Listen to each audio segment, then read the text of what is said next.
Salut l'équipe, c'est Val, on se retrouve en ce dimanche pour le troisième épisode du vu par l'équipe de Val. Et waouh, quel match plein d'intensité et quelle surprise, la première grande surprise de la compétition avec l'Allemagne tenante du titre et favori à la victoire finale avant le match qui s'incline logiquement après un match contre le Mexique. Il y a pas mal de choses à dire sur le match et sur les prestations des deux équipes. On va voir ce que vous en avez pensé, on va voir ce que j'en ai pensé. C'est parti. On commence avec la nouvelle rubrique entre guillemets de la série, le très classique mais pas moins efficace top flop.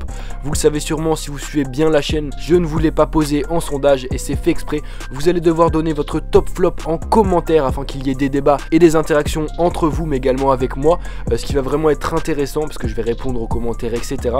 Mais je vais vous donner moi tout de suite mon top flop perso, vous allez pouvoir donc répondre en commentaire vos avis. Alors en top on aurait pu mettre toute l'équipe mexicaine mais j'ai choisi le milieu Herrera qui a été excellent tout au long du match, aussi bien dans le repli défensif où il a été très solide qu'offensivement puisqu'il a permis à l'équipe de se projeter très rapidement vers l'avant en relançant toujours proprement. Il a littéralement bu avec son compère au milieu Cuadrado les Allemands et notamment Kroos et Khedira qui ont été invisibles. Pour mon flop, c'est le milieu d'Arsenal, Mesut Ozil, souvent décrié à Arsenal pour son manque de présence dans les grands matchs. Ozil a encore une fois déçu et tout à l'heure il a été incapable de remplir le rôle de métronome qui lui a été attribué. Il n'a jamais clairement réussi à faire des différences, à mettre en valeur ses attaquants, notamment à cause d'un déchet technique important. Pour moi c'est l'un des principaux responsables de la déroute offensive allemande, puisqu'à aucun moment il n'a été capable de mettre réellement en danger les Mexicains qui ont mis en danger les Allemands, et notamment sur le but Ozil a été passé par l'attaquant, il a même pas réussi à défendre, donc pour moi c'est vraiment le flop de ce match. Bref, vous avez eu mon avis, n'oubliez pas de me dire le vôtre en commentaire, de débattre avec les autres également avec moi, ça peut être super intéressant les gars, je vous attends vraiment.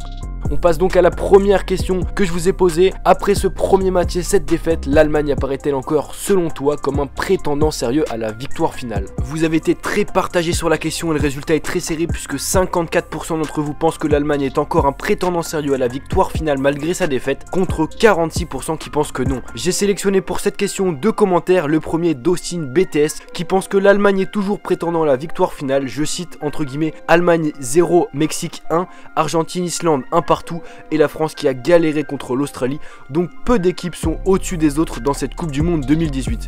Sur ce point je le rejoins, notamment parce que de plus en plus les premiers matchs de la Coupe du Monde sont difficiles à gagner, ils veulent plus vraiment dire grand chose. On se rappelle en 2010 l'Espagne qui s'était inclinée lors du premier match contre la Suisse et avait pourtant remporté ensuite la compétition. Cependant je vais prendre le contre-pied de son avis et de l'avis plutôt général puisque j'ai trouvé les Allemands très faibles et même trop faibles pour vraiment prétendre à la victoire finale.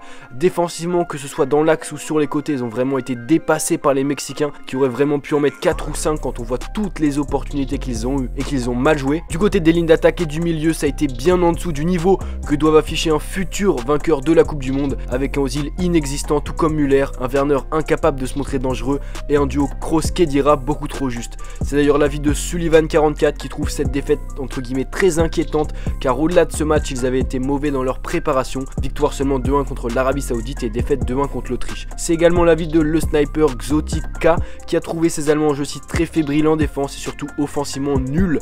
Clairement, outre le fait que les Mexicains ont très bien défendu, il dit qu'il a regardé des Allemands sans envie avec du déchet technique. Enfin il termine en précisant que les Allemands vont être confrontés à des équipes bien plus réalistes, plus solides défensivement et avec bien plus d'impact dans le jeu. Pour lui et après leur prestation d'aujourd'hui, les Allemands pourront peut-être aller en 8e ou en quart mais loin d'être victorieux en Coupe du Monde. Voilà, il a clairement tout dit, je suis tout à fait d'accord avec lui, le match allemand est très inquiétant pour la suite de leur compétition. Ils vont vraiment devoir se remettre en question sur tous les plans s'ils veulent faire une bonne compétition.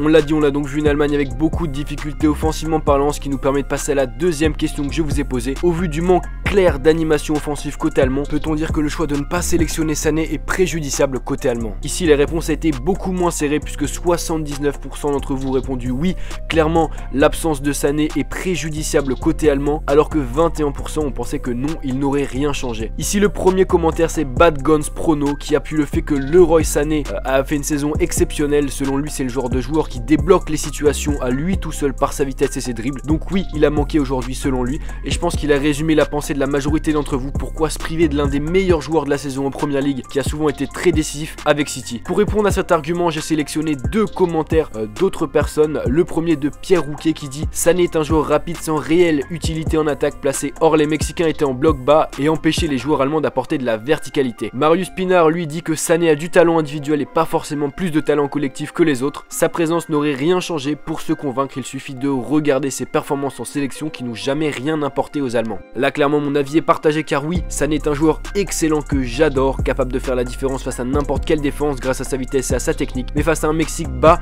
est-ce qu'il aurait vraiment fait la diff? Là je suis pas sûr. On l'a vu, Draxler qui a à peu près le même profil que Sané a été inexistant, donc je sais pas vraiment si Sané aurait permis à l'Allemagne de se sortir de là.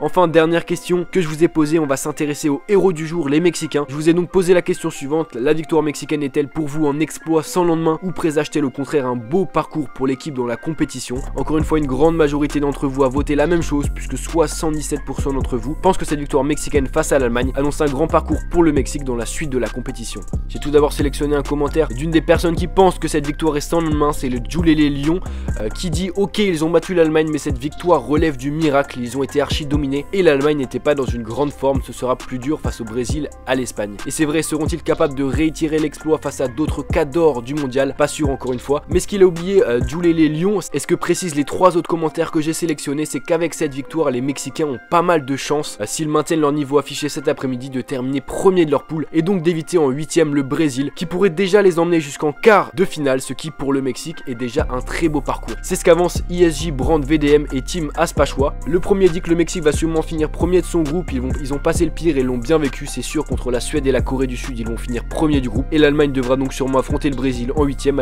alors que le Mexique devra affronter la Suisse ou la Serbie. Ils vont aller en quart, c'est sûr. Le second précise quant à lui que les Mexicains n'ont rien lâché, et c'est ça le foot. Un grand bravo aux Mexicains, ils ont maintenant confiance en eux, et s'ils terminent premier de leur groupe, ils ont une chance de ne pas tomber contre le Brésil. Enfin, Edouard Boué analyse d'une manière lucide la performance mexicaine de haut vol. Je cite: ils ont marqué un but qu'ils ont créé, ce n'est pas un but par chance, ils ont joué leur match, contrairement à certaines équipes qui auraient pu rester 11 en défense jusqu'au coup de sifflet final. Pour moi, ils ont les moyens de faire quelque chose et de créer la surprise dans cette Coupe du Monde. Là, j'aurais plutôt tendance à suivre la majorité, car certes, cela va être un exploit dur à réitérer, mais s'ils jouent comme ils l'ont fait aujourd'hui, ils ont des chances de terminer premier, ce qui pourrait leur permettre d'éviter en 8ème le Grand Brésil et donc de filer peut-être en quart de finale. Après attention, aujourd'hui on l'a vu, ils ont vraiment manqué de réalisme, ils ont eu énormément d'opportunités, au final ils marquent qu'un but et cela pourrait clairement leur porter préjudice pour la suite de la compétition, ce qui pourrait remettre en cause leur beau parcours que cet exploit laisse présager. En bref, pour vous, victoire méritée du Mexique, séduisant face à une équipe allemande très faible dans tous les compartiments du jeu et surtout offensivement. Cette victoire semble annoncer pour le Mexique quelque chose de beau, mais attention, ils devront tout de même être plus réalistes dans la suite de la compétition s'ils veulent aller plus loin. Voilà, c'est déjà la fin de cet épisode 3 du match vu par l'équipe de Val. N'oublie pas de me dire ton top et ton flop dans les commentaires. On se retrouve très rapidement pour une prochaine vidéo, peut-être pour le match du Brésil, on va voir. Dites-moi dans les commentaires si vous voulez un épisode sur le Brésil. Les gars, c'était Val, peace.